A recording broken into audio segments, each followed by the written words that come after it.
அத சம்பாதிக்கிறதுக்குள்ள உயிரே போயிடுச்சு. என்ன பிரயோஜனம் இருக்கு? எல்லாம் வேஸ்டா போயிடுச்சுல. யார் சொன்னது வேஸ்ட்னு? வா சாப்பிடலாம்.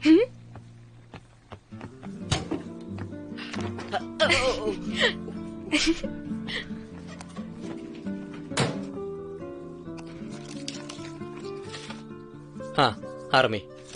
நீயும் ஆரம்பி. இதோட சாப்பிட்டு பாரு, செம சூப்பரா இருக்கும்.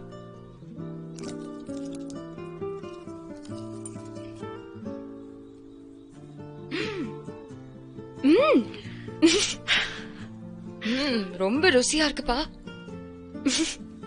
என்ன பாக்குற? நீயும் சாப்பிடு.